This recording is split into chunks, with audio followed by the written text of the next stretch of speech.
Gálatas. Gálatas capítulo 3. Gálatas capítulo 3. Hoy estaremos meditando del versículo 1 al versículo 5. Y va a ser muy interesante y espero el Señor me conceda la gracia de poder explicarlo como lo tengo en mi mente, porque lo tengo muy claro, pero que el Señor me dé la gracia de poder exponerlo para que nos sea muy clara esta enseñanza y podamos traer de ella mucha aplicación también personal para nosotros. Leo pues para ustedes entonces del capítulo 3 de Gálatas, los versículos del 1 al 5.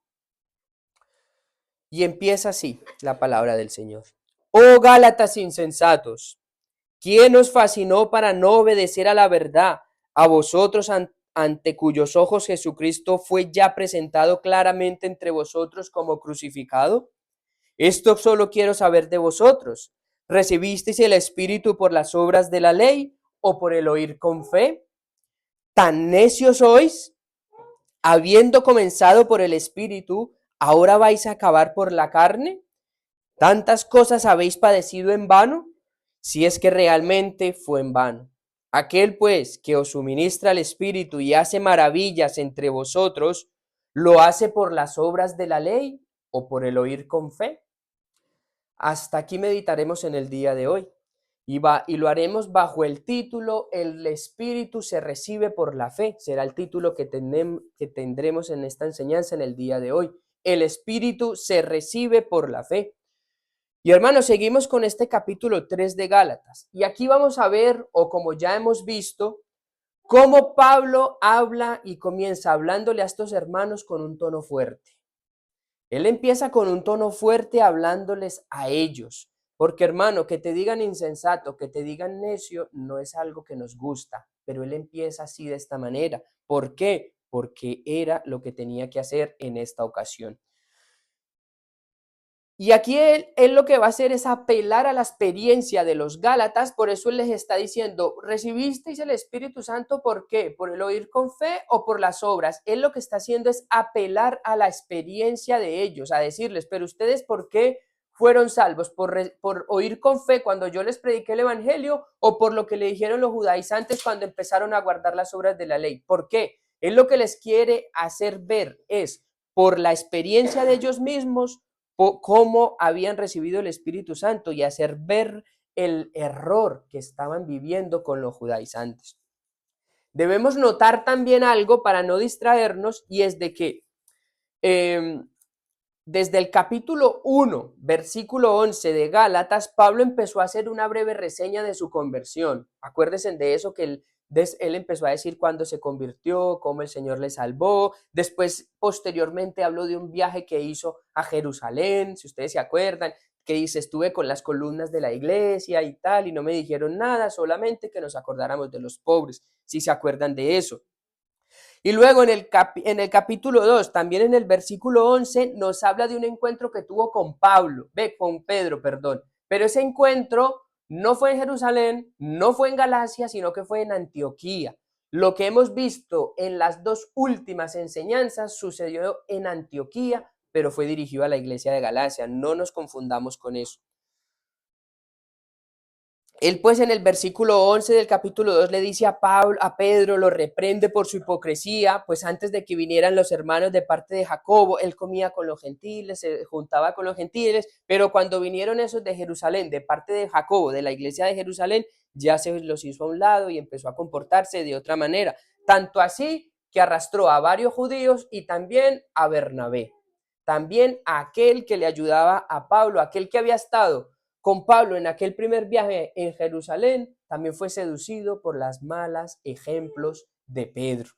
Entonces ahí vemos cómo él les demuestra eso y después de que reprende a Pedro, pasa a decirles y a explicarles lo que es la justificación por la fe. Y en el versículo 16, donde dice, el hombre no es justificado por las obras de la ley, sino por el oír con fe. Por eso es que el hombre es salvado. Y él pues les explica la justificación por la fe para que ellos entendieran que no era por las obras, sino por la fe. Pero recuerden que esto pasó en Antioquía.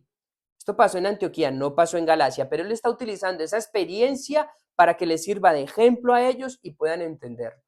lo cual proceden entonces a lo mejor algunos malintencionados a decir de que si era solo por la fe, entonces vivamos de cualquier manera, porque si es por la fe y no hay que guardar nada, vivamos de cualquier manera. Y por eso Pablo en el capítulo 2, versículo 20 dice, con Cristo estoy juntamente crucificado y ya no vivo yo, ya no vivo para mí, ahora vivo para Él, ahora vivo para el Señor, dándoles a entender de que un creyente que ha sido salvado por la gracia del Señor no va a tomar la gracia como una licencia para pecar, sino todo lo contrario. Esa gracia le va a llevar a santificarse cada vez más para su Señor.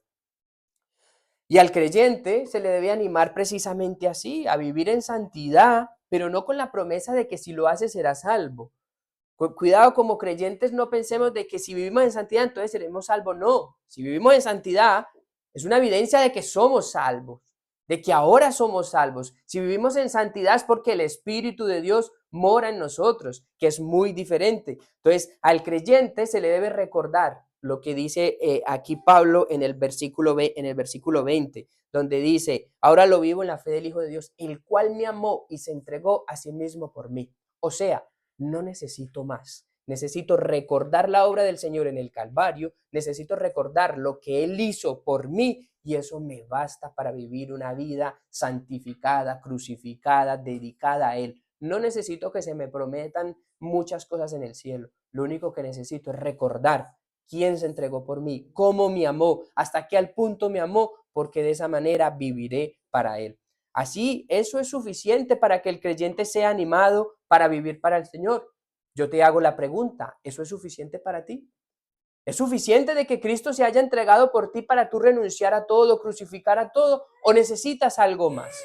¿O necesitas otra recompensa? No te basta con que Cristo haya sido sacrificado y se haya entregado por ti. Se necesita entonces, hermanos, fe para creer en eso y para vivir para el Señor. Nos basta simplemente reconocer de que Cristo se entregó por nosotros, de que Cristo hizo todo por nosotros y de esa manera no pasar a entregarle solo una parte de nuestra vida, sino toda nuestra vida, todo nuestro ser, porque Pablo no dice que fue crucificado con Cristo una sola parte de él, no, completamente crucificado con Cristo. Y dice, y ya no vivo yo, ya no vivo yo, es Cristo el que vive en mí. Entonces, de Cristo no sale ningún pecado, de Cristo no sale ninguna conducta mala, de Cristo no lo va a llevar a coger la gracia como libertinaje, sino todo lo contrario. Y así es que el cristiano se debe animar, entregarle todo a Él, sin reservas. No es que nos parezca esto demasiado radical, es que se están metiendo completamente en mi vida y ya no soy libre, se meten en mi familia, se meten en mis hijos, se meten en mi trabajo. Es que el cristianismo es precisamente eso, todo de una persona. El cristianismo no puede decir, yo crucifiqué algo de mí, pero bueno, en el matrimonio sigo mandando yo, o en el trabajo sigo mandando yo, o en mis finanzas sigo mandando yo. No, es todo el ser de una persona. Y es necesario pues recordar que las dos últimas enseñanzas fueron en el contexto de Antioquía, en otra iglesia, en otra ciudad, en Antioquía. Y este encuentro con Pedro y toda la enseñanza que se habló de allí no fue en Galacia, sino en Antioquía. Pero Pablo les menciona ese episodio allí para que les sirva como ejemplo, como el problema que él solucionó en Antioquía, también sirva para solucionar el mismo en Galacia, que era muy parecido. Las obras de la ley añadidas a la justificación por fe. Y ahora se va a dirigir entonces, ahora aquí en el capítulo 3 ya se dirige directamente a los Gálatas. Y esto sí se los va a decir a los Gálatas directamente, personalmente. O sea, ya no va a utilizar un ejemplo de otros, sino el mismo ejemplo de ellos. Y lo primero que vemos en estos versículos que hemos leído es una reprensión de parte de Pablo. Vimos en el capítulo 1, en el versículo 1, perdón, una reprensión de Pablo y vemos que lo hace con un tono fuerte, con un tono enfadado. No creamos que los pastores muchas veces tienen que emplear esta manera de actuar porque lo requiere. Y con el mismo Señor Jesucristo, con Juan el Bautista, con otros más, vemos cómo es la conducta de ellos cuando tienen que corregir algo. Y él entonces lo que quiere hacer aquí, Pablo, es mostrarles por medio de la evidencia personal de ellos si estaban creyendo en un error o no. Y lo que quería es que ellos se dieran cuenta por medio, no de otras cosas que sucedieron en otro lado, sino de las cosas mismas que sucedieron allí. Por eso le digo, la evidencia del testimonio personal de los Gálatas, para saber si estaban equivocados o no. Y lo primero que vamos a ver hoy, como nuestro primer encabezado, va a ser la insensatez de los Gálatas. Va a ser por qué Pablo les menciona, por qué Pablo les dice insensatos, cuál fue su insensatez, cuál fue el error que ellos cometieron. Y vuelvo a leer entonces en nuestro primer punto, la insensatez de los Gálatas, vuelvo a leer el versículo 1 y dice: Oh Gálatas insensatos, ¿quién os fascinó para no obedecer a la verdad? A vosotros ante cuyos ojos Jesucristo fue ya presentado claramente entre vosotros como crucificado. Pablo comienza muy fuerte este versículo, pues que te digan insensato no es ningún halago, que te digan necio no es ningún halago.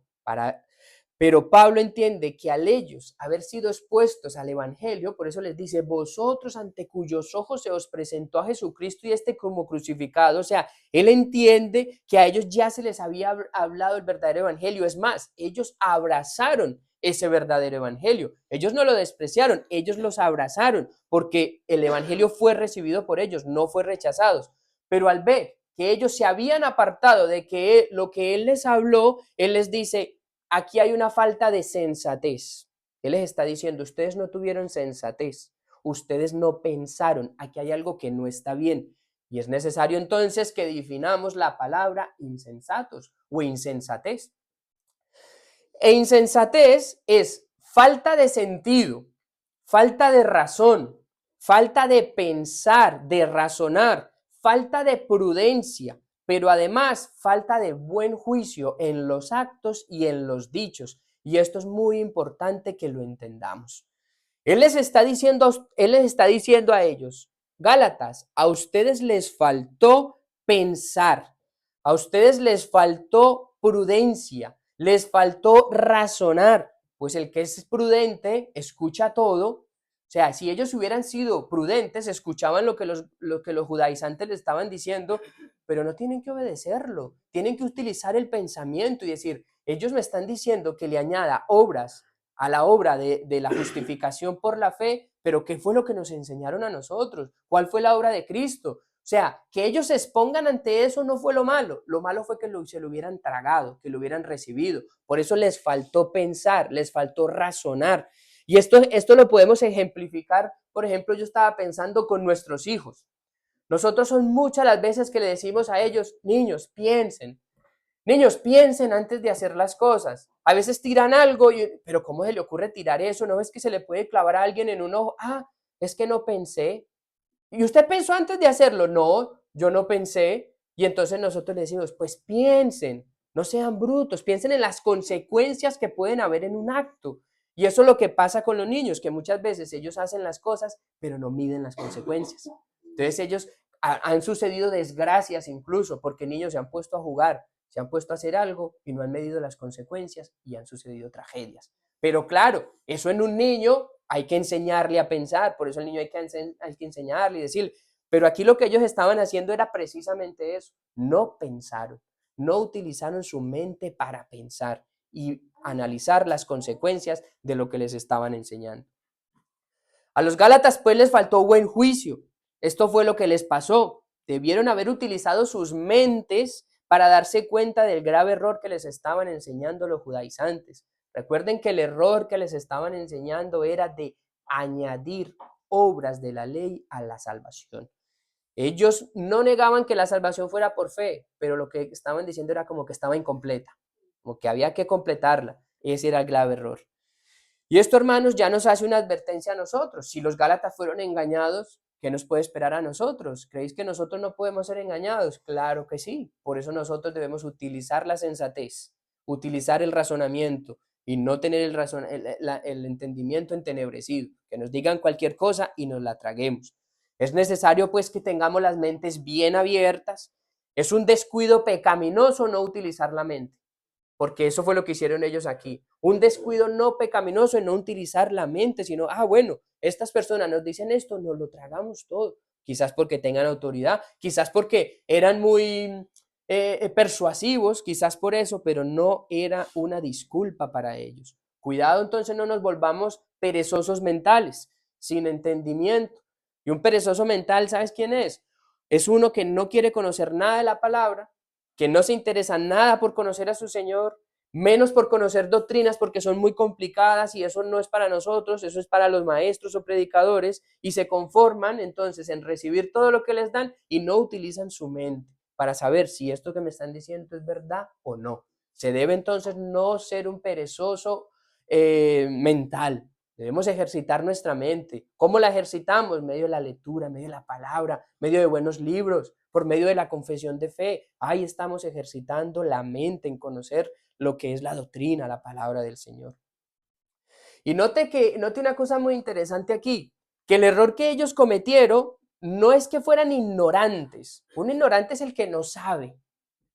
Note esto, un ignorante es, ay, yo no sabía. Bueno, ellos no fueron ignorantes, ellos fueron necios. Y aquí también deberíamos nosotros hacer una aplicación. Cuidado, somos unos insensatos o unos necios al saber aquello que tenemos que hacer y no lo hacemos. Cuidado, porque si lo sabemos, ya no se nos va a tratar como ignorantes, sino que se nos va a tratar como necio. Pero tú lo sabías hacer, necio, porque no lo hiciste. El hijo sabio es el que hace lo que dice el padre. El necio es el que no lo hace, el que lo desprecia, pero note que lo sabe. Sabe cuál es la voluntad de su padre. El necio es el que se olvida de esa voluntad y dice, no, hago lo que yo quiero. Cuidado, hermanos, con nosotros ser necios en nuestra vida, que sepamos lo que tenemos que hacer y no lo hagamos. Porque recuerde lo que se nos dice también, que aquel que sabe hacer lo bueno y no lo hace, le es contado por pecado. Entonces noten esto, aquel que es bueno, que sabe hacer lo bueno y no lo hace, le es contado por pecado. Y note que se va a tener más misericordia de los ignorantes, no digo que no se vayan a juzgar, se les va a juzgar, pero se va a tener más misericordia de los ignorantes que de los insensatos. El insensato es el que no hace lo que sabe que tiene que hacer. El ignorante es el que no sabe lo que tiene que hacer. Que cada uno lo aplique a las áreas de su vida en lo que lo tenga que aplicar. El apóstol Pablo les dice entonces a ellos, dice, ¿quién nos fascinó, Gálatas insensatos? ¿Quién nos fascinó? O sea, prácticamente fue como un encanto, un engaño. Se dejaron encantar, se dejaron engañar con promesas falsas. Y les dice, ¿quién nos fascinó? Para que de esta manera no fueran obedientes a la verdad. Y fíjese la importancia que hay, no solo en conocer la verdad, sino en obedecerla. Y él les está diciendo, ¿quién nos fascinó para no obedecer a la verdad? Note, obediencia a la verdad. La palabra no solo se tiene que conocer aquí. Ese es el peligro que corremos, que se conozca aquí, pero que no se obedezca. La palabra se tiene que obedecer. No basta con decir que conocemos la verdad y la creemos. No, debemos obedecerla, debemos someternos a ella y acatarla firmemente. Eso es lo que nosotros deberíamos hacer. Y esto también abunda hoy en día, tristemente. Mucho conocimiento, poca obediencia a la verdad. Mucho conocimiento, poca obediencia a la verdad. Y el problema con esto, hermanos, es que si no te sometes a la verdad, van a venir inevitablemente los errores de doctrina, o sea, doctrinales, pero también de práctica. El resultado seguro de no someterse a la verdad va a ser siempre mal. Va a ser siempre mal, nunca va a ser bueno. A los Gálatas se les había predicado, pues, y se les había presentado a Jesucristo como crucificado.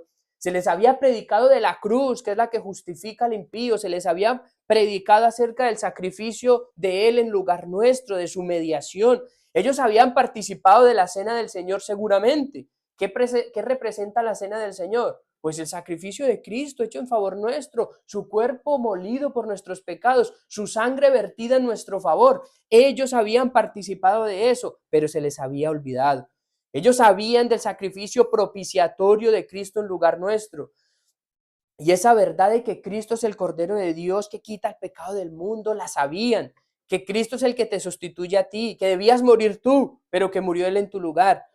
El sacrificio y la muerte de Cristo suministra el pago de los creyentes y la predicación fiel del Evangelio es la que presenta a Jesucristo crucificado. Es la que presenta que la salvación es por las obras de Cristo, no por las obras tuyas. Y ellos fueron necios. Y ellos fueron necios al olvidarse de todo esto. porque no hay otro nombre dado a los hombres en el que podamos ser salvos, sino en el nombre del Señor Jesucristo. Ellos creyeron que sí, el nombre de Cristo, más las obras de la ley. Ese fue el grave error de ellos. Y fíjense qué curioso esto. Acompáñenme a Lucas 24:25. Acompáñenme a Lucas 24:25 para que veamos algo bien curioso aquí. Lucas capítulo 24, versículo 25. Aquí está hablando el Señor Jesucristo. Aquí no está hablando Pablo. Aquí está hablando Cristo. Y noten lo que dice. Entonces Él les dijo: oh insensatos y tardos de corazón para creer todo lo que los profetas han dicho. Note que les llama insensatos y tardos de corazón. Les dice insensatos lo mismo que Pablo, pero les añade tardos de corazón. ¿Y por qué les está llamando el Señor así insensatos? ¿Porque no lo sabían? ¿Porque eran ignorantes? No, porque lo sabían, porque se les había anunciado, pero no lo habían creído. Mira el versículo 26. ¿No era necesario que el Cristo padeciera estas cosas y entrara en su gloria? Y el versículo 27. Y comenzando desde Moisés y siguiendo por los profetas, les declaraba en todas las escrituras lo que de él decían. ¿Cuál fue la insensatez de ellos aquí? Que no creyeron lo que las escrituras decían de Cristo.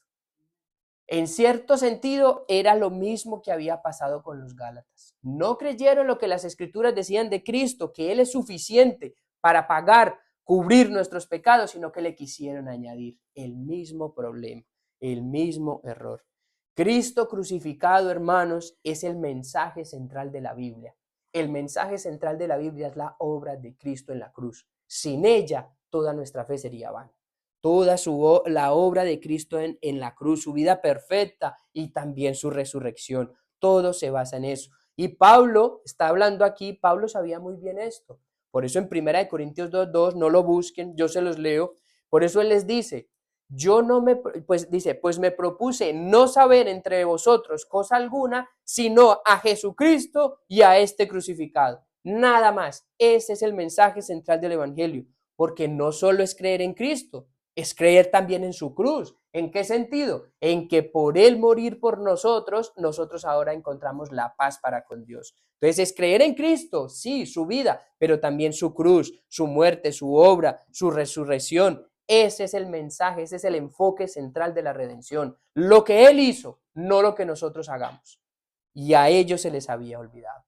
Pablo, pues, de esta manera está demostrando la insensatez de ellos. Y ahora nuestro segundo punto les va a demostrar por medio de la evidencia personal en la vida de ellos, en el testimonio personal de ellos, que seguían equivocados. Nuestro segundo punto, pues, es la evidencia del testimonio personal en los Gálatas. Primero les dice, a ustedes se les predicó, insensatos, ¿por qué no pensaron? Y ahora va a decirles por medio de su vida el error que estaban cometiendo. Versículo 2 de Gálatas 3, versículo 2. Esto solo quiero saber de vosotros. ¿Recibisteis el Espíritu por las obras de la ley o por el oír con fe? En este versículo 2, Pablo alude al testimonio personal de los Gálatas. Apela al tiempo de la conversión, porque por eso les dice, ¿recibieron el Espíritu Santo por el oír con fe o por las obras de la ley? Cuando una persona recibe el Espíritu Santo es cuando se convierte. Entonces él está apelando al tiempo de la conversión, cuando se les predicó el Evangelio.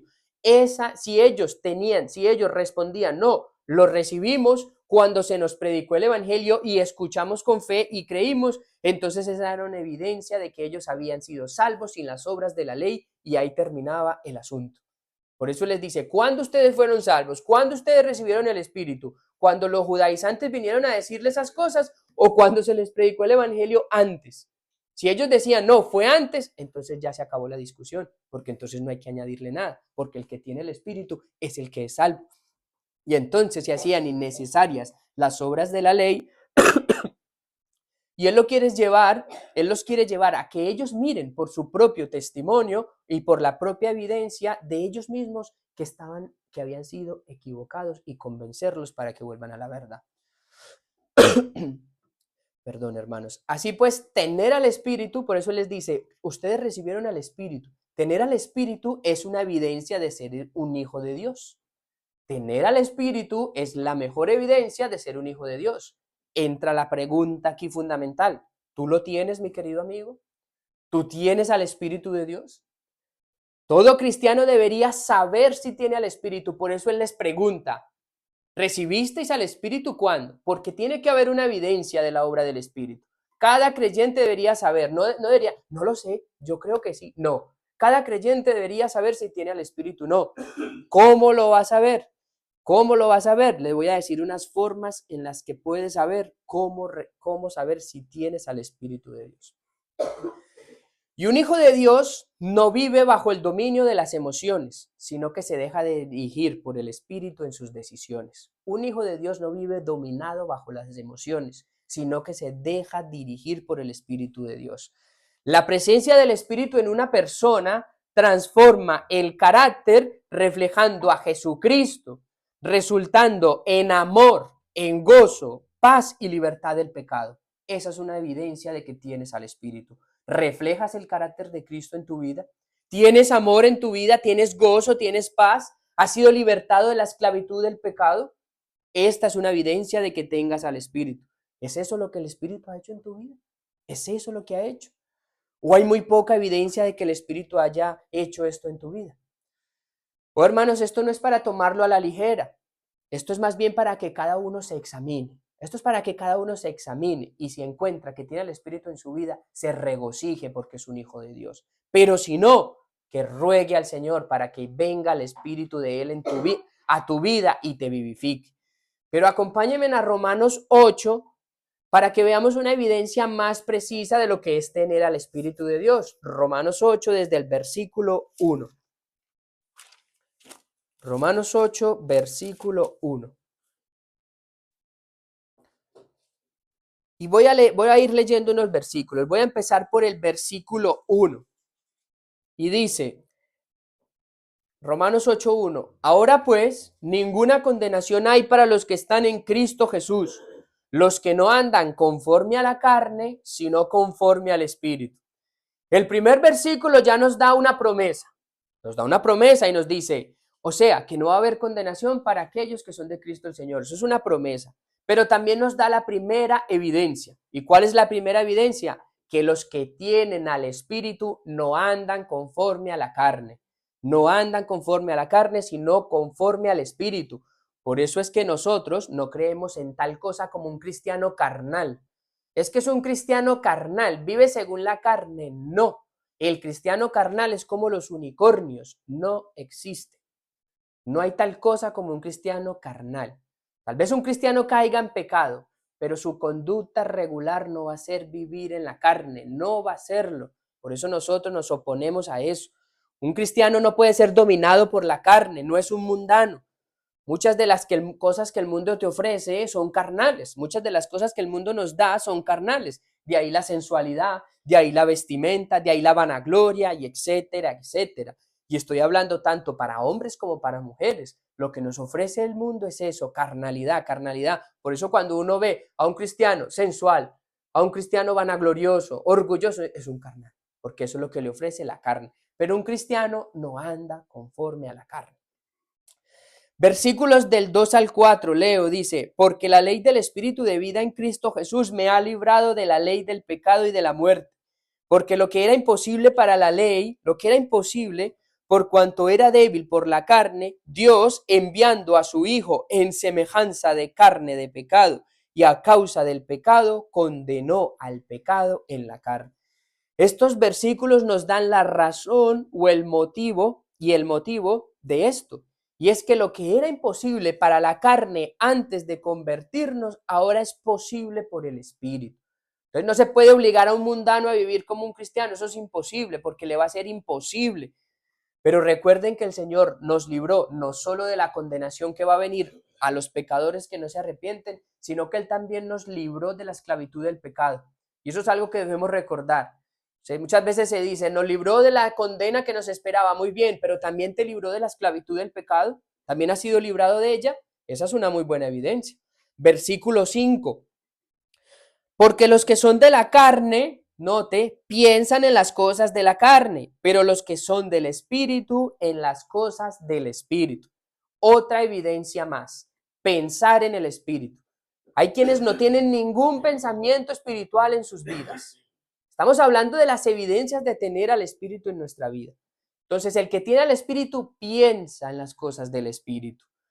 Hay muchos que no piensan en el Espíritu, viven toda su vida pensando en la carne, pensando en ellos mismos. Cuando tú estás con ellas, cuando tú estás con ellos, no hay nada espiritual, ni una palabra, nada que mencione, nada. Si tú le dices algo espiritual, alguna enseñanza bíblica, algo que has leído, algo que has estado meditando, rápidamente empiezan a bostezar, rápidamente empiezan a cambiar de tema, a mirar para todos los lados y a querer añadir rápidamente un cambio de tema y empiezas a hablar de fútbol y así te siguen la conversación. Empiezas a hablar de farándula, se la saben todas. Empiezan a hablar del último hit musical, se lo saben. Saben qué es lo que pasa en el mundo, pero lo que pasa en la Biblia no nos interesa. Lo que pasa en la vida espiritual no nos interesa. ¿Es ese tu pensamiento? Si es ese tu pensamiento, es una evidencia de que no tienes al Espíritu. Si es lo contrario, pues alégrate porque entonces hay espíritu de vida en ti. Versículo 6 dice, porque el ocuparse de la carne es muerte, pero el ocuparse del espíritu es vida y paz. Los que no tienen al espíritu se ocupan de la carne. Esto quiere decir que tienen una mentalidad carnal. Estos son aquellos que, por ejemplo, cuando tienen que dar una respuesta o una opinión sobre algo, te van a decir algo bien carnal, te van a decir algo que está completamente manchado por pecado, una actitud carnal. Quizás sean, lo podemos definir como aquellos malpensados, como aquellos que en una situación siempre piensan lo peor, siempre piensan lo malo, al pecado, cuando ni siquiera se les ha dado evidencia, pero ellos ya piensan así y muchas veces se excusan en esto. Esto es lo que nosotros llamamos en Colombia como que, no, es que yo soy muy vivo, es que yo soy muy vivo y a mí no me la cuelan. Cuidado no vaya a ser de que seas un carnal. Cuidado no vaya a ser de que en vez de ser un vivo o que no te la cuelan, seas un carnal y que tengas una mentalidad carnal y que te ocupes de la carne. Aquel que siempre piensa lo malo, ese es un carnal, porque el cristiano no tiene que ser así. Versículo 7. Por cuanto los designios de la carne son enemistad contra Dios, porque no se sujetan a la ley de Dios, ni tampoco pueden. Este versículo también nos da una evidencia. ¿Cuál es la evidencia? Que aquellos que tienen al Espíritu, si aquellos que no tienen al Espíritu no se sujetan a la ley de Dios, ni tampoco pueden, pues aquellos que tienen al Espíritu sí. Aquellos que tienen al Espíritu sí se pueden sujetar a la ley de Dios, sí quieren cumplir sus mandamientos, ahora quieren hacer su voluntad. ¿Por qué? Porque el Espíritu les ha dado vida. Y ahora al tener vida pueden actuar espiritualmente, pueden hacerlo. Versículo 8, mira lo que nos dice. Y los que viven según la carne no pueden agradar a Dios. Pues los que tienen al Espíritu entonces viven para agradar a Dios. Los que tienen al Espíritu viven para agradar a Dios. Ya no viven para ellos mismos, para agradarse a ellos o agradar a los demás, sino para agradar a Dios. Cueste lo que les cueste. Esté el mundo en su contra o no esté el mundo en su contra. Versículo 9. Mas vosotros, mire, los que tienen al Espíritu, mas vosotros no vivís según la carne, sino según el Espíritu, si es que el Espíritu de Dios mora en vosotros. Y si alguno no tiene al Espíritu de Cristo, no es de él. Aquí no hay nada que añadir. Si alguno vive según la carne, el Espíritu de Cristo no está en él. Versículos del 10 al 14, ya casi terminamos aquí en Romanos, dice, pero si Cristo está en vosotros, el cuerpo en verdad está muerto a causa del pecado, mas el espíritu vive a causa de la justicia. Y si el espíritu de aquel que levantó de los muertos a Jesús mora en vosotros, el que le levantó de los muertos a Cristo Jesús vivificará también vuestros cuerpos mortales por su espíritu que mora en vosotros. Así que, hermanos, deudores somos, no a la carne, para que vivamos conforme a la carne. Porque si vivís conforme a la carne, moriréis, mas si por el Espíritu hacéis morir las obras de la carne, viviréis. Porque todos los que son guiados por el Espíritu de Dios, estos son hijos de Dios. Si Cristo está en nosotros, si somos guiados por el Espíritu de Dios, dice, Vosotros sois hijos de Dios. Estos son hijos de Dios, los que son guiados por el Espíritu de Dios. Note las evidencias de un hijo de Dios. Versículo 15. Pues no habéis recibido el espíritu de esclavitud para que estéis, para estar otra vez en temor, sino que habéis recibido el espíritu de adopción, por el cual clamamos, Abba, Padre. Aquí hay otra evidencia. Los que no han sido regenerados a causa de vivir en pecado son esclavos de su temor a la muerte. Los que no han sido regenerados, los que no tienen el Espíritu, tienen un temor a la muerte, y un temor no solo a la muerte, sino a lo que viene con ella, el juicio. Eso es lo que tienen miedo, al castigo final. Y en aquellos que sí han recibido al Espíritu, que han sido regenerados, pueden venir con total confianza delante del Padre y decirle, Abba, Padre. Van a Él con total confianza y no con temor de que los va a condenar. No van a Él con temor de que, uy, qué miedo morirme porque entonces me presentaré delante de Dios. No, aquel que ha sido regenerado desea presentarse delante de Dios y le llamará con ternura, Abba, Padre. Ellos, note que esta es una expresión familiar, es una expresión de alguien que no tiene miedo de acercarse a su Padre. Ellos van a Él pues con toda confianza, libre de todo temor y ansiedad. Aquellos que tienen al Espíritu no tienen ningún temor a la muerte, porque están completamente convencidos que al cruzar el río les estará esperando un Padre amoroso con el que pasarán la eternidad. No un juez que los va a condenar por sus pecados, sino un Padre amoroso que los va a abrazar y a recibir y estarán con ellos por la eternidad. Y lo último, el versículo 16 dice, el Espíritu mismo da testimonio a nuestro espíritu de que somos hijos de Dios. De ahí de que Pablo le dijera a los Gálatas, ¿recibisteis? ¿Por qué? Porque el Espíritu mismo da testimonio a nuestro espíritu.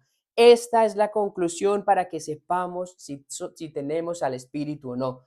El Espíritu Santo de Dios confirma nuestra adopción, que ahora somos hijos de Él. No por medio de una voz interior o por algo místico, sino más bien, note que estamos hablando de fruto. No estamos hablando de cosas místicas o escuchar una voz que nos diga, tienes al Espíritu. No, lo que venimos hablando son de evidencias, de fruto, de qué ha sucedido en nuestra vida. Si más bien, si hay fruto en nosotros y del poder que el Espíritu nos da para el servicio espiritual. Porque note que todo esto es espiritual. Si tenemos al Espíritu, tenemos fruto. Si no, no hay fruto. Así de sencillo es. Hermanos, la vida cristiana es una vida espiritual. Es una vida espiritual y solo se puede vivir si tenemos el Espíritu. De resto, no. Intentaremos, caeremos. Intentaremos, caeremos. Perseveraremos un poquito, volveremos al mismo y al mismo error. Y eso no significa que seamos perfectos. Eso no significa eso. Pero no vamos a estar tan tranquilos sabiendo que hay algo que solucionar y no lo solucionamos. Eso es lo que no puede pasar en una vida que tiene al Espíritu. Y el Espíritu mismo da testimonio de que somos hijos de Dios.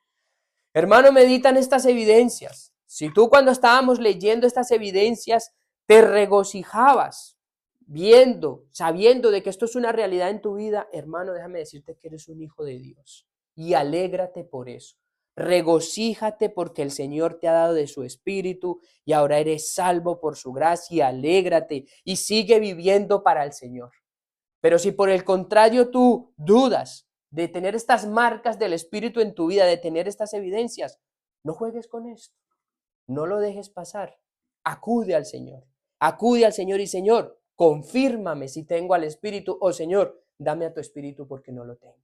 Eso es lo que debemos hacer hoy si dudamos acerca de nuestra salvación. Afirmarnos en ella o echar mano de ella. Eso es lo que debemos hacer. Pablo apela pues al Espíritu en la vida de los Gálatas para demostrarles que ellos fueron salvos cuando se les predicó el Evangelio de la gracia, de la salvación por fe y no posteriormente. Por eso él apela a la evidencia personal en su vida. Y esto quiere decir, hermanos, que en la vida de los Gálatas había fruto. Porque para Pablo apelar a si tenían el Espíritu, y hemos visto que lo que hemos leído en Romanos es acerca del fruto que hay en nuestra vida, eso quiere decir que en los Gálatas había fruto. Ellos no vivían para la carne. Y piensen en el daño que hace no permanecer en la verdad, sino alejarse y desviarse. ¿Ves? Ellos se desviaron y empezaron a querer añadir cuando estaban bien, por no haber sido sensatos, por no haber pensado. El testimonio de ellos mismos era una evidencia para que vieran que habían sido salvos al oír simplemente con fe, nada más. Y en estos 3 versículos que vamos a ver en los siguientes, Pablo les va a demostrar que el Espíritu se recibe por la fe y no por las obras de la ley, lo cual será nuestro último punto. El Espíritu se recibe por la fe. Versículo 3 dice, tan necios sois, habiendo comenzado por el Espíritu, ahora vais a acabar por la carne. Pablo no podía creer que los Gálatas hubieran sido engañados tan fácilmente. Por eso vuelve y les dice, ¿tan necios sois? No se lo creía. Y yo creo que aquí Pablo está probando impotencia, está probando coraje en cierto sentido. A él le dolía que ellos se hubieran desviado y que permanecieran en esa necedad. Y hermanos, este es el sentimiento de un pastor cuando ve que los que están, que a los que él ha enseñado permanecen en esa necedad sabiendo lo que se les había enseñado. Y aquí estamos hablando de un problema doctrinal. Pero hermanos, yo no soy vuestro pastor, pero muchas veces también hay tristeza, impotencia, coraje al ver la necedad de algunos que sabiendo lo que tienen que hacer y no lo hacen. Es el mismo sentimiento de Pablo aquí. Y podríamos decir, tan necios sois, tan necios que sabiendo lo que tenéis que hacer y no lo hacéis. Se les dice de todas maneras, pero prefieres seguir en tu orgullo. Sigues pensando que haciendo las cosas a tu manera vas a obtener resultado. Y la evidencia ha demostrado que no has tenido ningún resultado. Al contrario, has empeorado las cosas. ¿Tan necios sois para seguir así? ¿O quieres cambiar y hacerlo a la voluntad de Dios? Y volviendo a nuestro tema, Pablo les dice, ustedes comenzaron bien por el Espíritu. Dice, tan necios sois, habiendo comenzado por el Espíritu. O sea, ustedes comenzaron bien por el Espíritu. ¿Van a acabar ahora por la carne? Hermanos, aquí yo quiero hacer una aplicación. El camino cristiano es un camino de persistencia, no es una carrera. O sea, ¿cómo es? No es un sprint, es una carrera de fondo en la que hay que aguantar.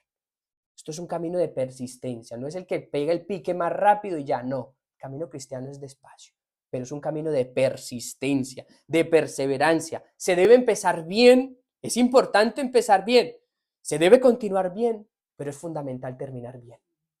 Eso es fundamental en el cristianismo. Muchos cuando abrazaron el cristianismo o cuando llegó a ellos lo que se denomina como el primer amor, estaban dispuestos a dejar todos los pecados, estaban dispuestos a vivir todo para el Señor, estaban dispuestos a humillarse, a sufrir pérdida, a renunciar a sus propios derechos, a perdonar, a amar.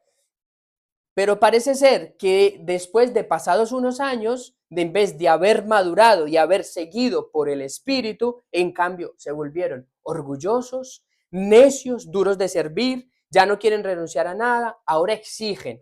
Cuidado con eso, mis hermanos, porque el camino cristiano es de persistencia. Si empezaste bien, continúa bien y termina bien, porque esa es una evidencia de que tienes al Espíritu. Pero aquí el tema es que ellos habían creído en la justificación solo por la fe, pero después de un tiempo ya empezaron a vacilar. Cuando se les vino, no estaban afirmados en su palabra. Y es que como dijimos hace unas semanas, para creer en la justificación por fe se necesita fe verdadera. Se necesita fe verdadera, se necesita abandonar mis propias obras, mi propia justicia, abandonar de creer que yo soy bueno, de que mira que yo estoy haciendo esto bueno para ir al cielo. No, se necesita abandonar todo eso y confiar en Cristo, depender completamente de la obra suya, no de la nuestra. Porque si empiezas a dudar, comenzarás a añadirle algo a esa obra. Si tú comienzas a dudar en lo que Cristo hizo por ti, comenzarás a añadirle algo.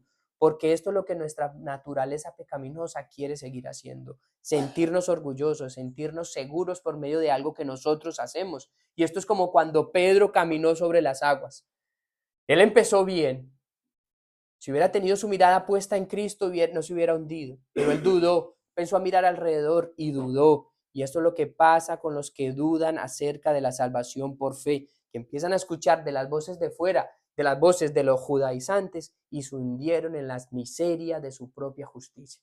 Porque querer ser salvo por nuestra propia justicia, añadirle algo a la obra de la salvación, es una miseria. Eso no tiene nada de bueno, es miserable. Hermanos, yo vuelvo y te repito para ir concluyendo. Tú vas a ser salvo por lo que Cristo ha hecho, no por lo que Cristo, no por lo que tú hagas, perdón. Y hay una diferencia muy grande entre hacer las cosas por el Espíritu y otra en hacerlas por la carne. Miren esto. Llamamos carnales a aquellos que viven manifestando su pecado y que se les ve mundanalidad. Pero Pablo le dice a ellos aquí, noten esto tan interesante, ¿vais a acabar por la carne? Y yo creo que ellos no estaban viviendo una vida mundana, ellos lo que estaban haciendo era añadiéndole las obras de la ley para ser justificados. Y Pablo les dice, vais a acabar por la carne, porque estaban viviendo según la carne. Ellos no estaban viviendo en mundanalidad, pero sí le estaban agregando obras de la ley a la salvación, lo cual quiere decir que los que creen que por sus propias obras van a ser salvos, aunque aparentemente parezcan muy piadosos, son unos carnales también. Son igual que uno que vive en mundanalidad. ¿Por qué? Porque se apoya en su carne, se apoya en lo que él puede hacer y no en lo que Cristo ha hecho por él. El Espíritu pues te va a llevar a vivir para Dios. La carne te va a llevar a vivir para ti. Note que esto está muy conectado a lo que veníamos hablando en el sermón pasado, en la enseñanza pasada. Y aún aquellas buenas obras que tú haces no serán hechas para Dios. O sea, cuando quieres vivir para la carne y haces buenas obras, no serán hechas para Dios, sino para tú sentirte mejor, para callar tu conciencia, para creerte más justificado. Nunca serán para Dios. Pero Pablo no pierde la esperanza en ellos y por eso en el versículo 4 les dice, tantas cosas habéis padecido en vano, si es que realmente fue en vano, porque él no los da por muertos, él los da como por perdidos a estos Gálatas. Ellos habían empezado bien y de ahí que se les diga que habían padecido, porque dice, habiendo padecido, o sea, ellos seguramente hubo muchas veces para agradar a Dios hay padecimiento y ellos quizás lo recibieron ese padecimiento, quizás cuando su conversión, quizás tuvieron que renunciar a cosas, por eso él apela a su conducta pasada, les dice, ustedes antes y luego hicieron todo esto por Cristo, cuando recibieron el Evangelio y ahora van a volver a las obras de la ley. Pero ¿acaso no ven que el Espíritu obró en ustedes cuando oyeron por fe y no cuando estos judaizantes vinieron a enseñarles esas cosas? ¿Por qué? Porque ellos habían padecido, perdón. Por eso Él les dice, ¿padecieron en vano entonces ustedes? Entonces, ¿qué fue lo que hicieron antes? Todo lo que sufrieron, todo lo que hicieron fue en vano, pero Él no pierde la esperanza de ellos y por eso apela a su conducta para que de una forma razonable, para que entonces en vez de seguir siendo insensatos, sino sensatos esta vez y sabios, piensen y digan, es verdad. Miren cómo el Espíritu obró en nosotros. Estos judaizantes están equivocados. Él les quiere pues llevar a pensar que no fue en vano todo lo que vivieron, no fue sin un propósito, porque si empiezas bien y terminas mal, nada va a tener sentido. Si empiezas bien y terminas mal, nada va a tener sentido. Y no son pocos los casos que han sucedido así. Son muchos los que piensan bien, pero terminan mal.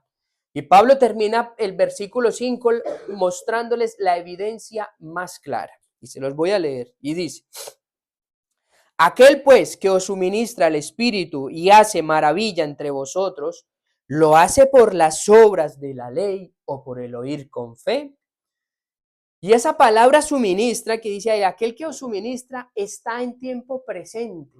O sea, había un ministerio en curso del Espíritu Santo en ellos. El Espíritu Santo estaba obrando en ellos. Y la evidencia de esto es que habían sucedido maravillas entre ellos. Porque note lo que dice, aquel que hace maravillas entre vosotros. ¿Y todo esto por qué? ¿Por las obras de la ley o por el oír con fe? Por el oír con fe, sin ninguna obra adicional. Hermanos, cuando el Espíritu obra en una persona, hace maravillas. Cuando el Espíritu del Señor obra en una persona, hace maravillas. ¿Cómo? Vidas destrozadas son restauradas. Pecados que dominaban a la gente son abandonados. Esos son maravillas del Espíritu. Cosas imperdonables son perdonadas. Donde había odio, ahora hay amor. Donde las personas solo vivían para sí, ahora viven para Dios. Te pregunto, ¿esas maravillas han sido hechas en tu vida? esas maravillas han sido hechas en tu vida, esta es la evidencia más grande. Si el Señor suministra y hay un espíritu, un ministerio en curso del Espíritu en nosotros, en nuestra vida se tienen que ver maravillas. Se tienen que manifestar las maravillas del Señor en nosotros. Mi hermano, pregúntatelo muy bien, examínate muy bien, porque la palabra no se equivoca. Estas son las evidencias que deben estar en la persona que ha recibido al Espíritu. Mi amigo, el Espíritu se recibe por fe. ¿Qué tenemos que hacer entonces nosotros? Confiar en Él, dejar de confiar en nosotros mismos, rogarle a Él que nos conceda la fe, rogarle a Él que nos conceda ese don maravilloso de la fe y del arrepentimiento, clamarle a Él para que te dé de su Espíritu, ir a Él con fe, humillados, confesarle nuestro pecado. No te sigas apoyando en tus obras, no sigas siendo orgulloso, no le escondas nada, confiésale tu pecado. Eso es lo que debemos de hacer para que el Señor obre maravilla en nosotros. Créele a Él, cree en Él, cree en la preciosa obra de Cristo hecha a tu favor. Porque si hay una obra actual del Espíritu Santo en nuestras vidas, se va a notar. Y para concluir, acompáñame a Filipenses 1:6 y con esto terminamos. Filipenses 1:6.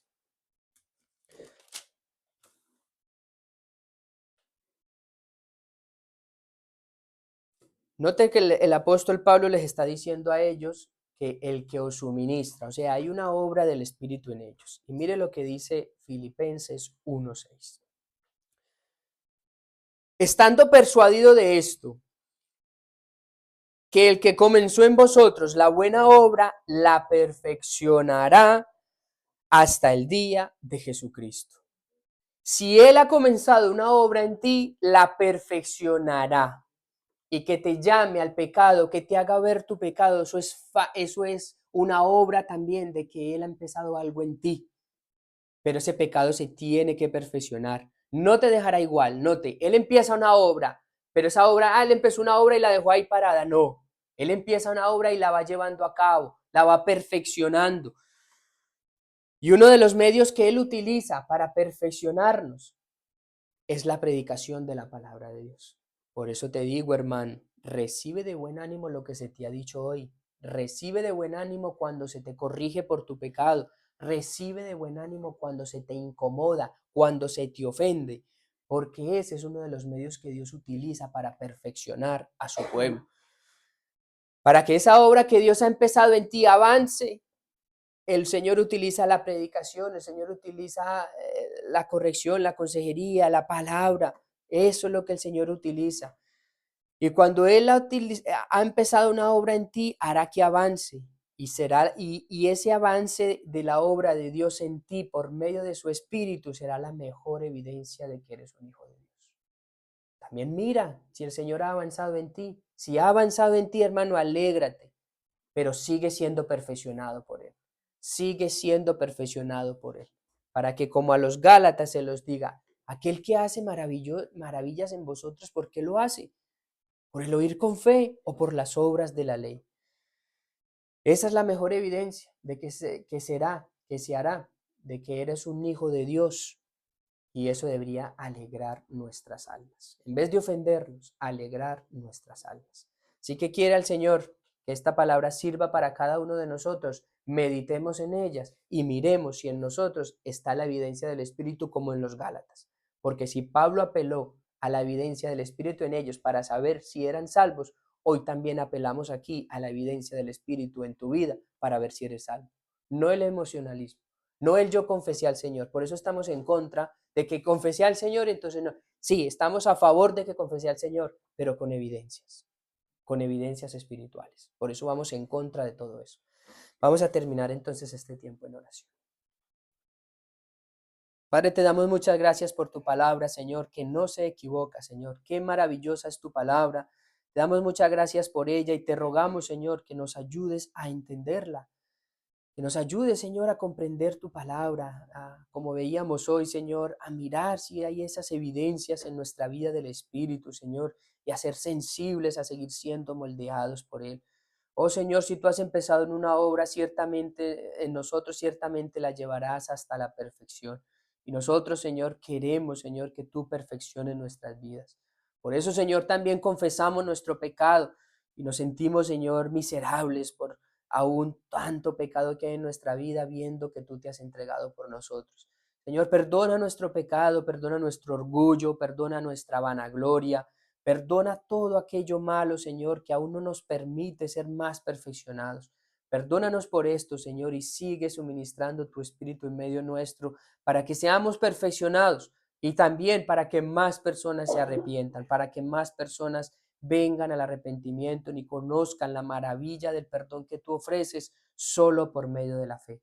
Ten mucha misericordia de nosotros, ayúdanos, edifica tu pueblo aquí en Huesca y gracias, Señor, por concedernos reunirnos y por concedernos exponernos a tu palabra, porque es una misericordia que tú haces para con nosotros.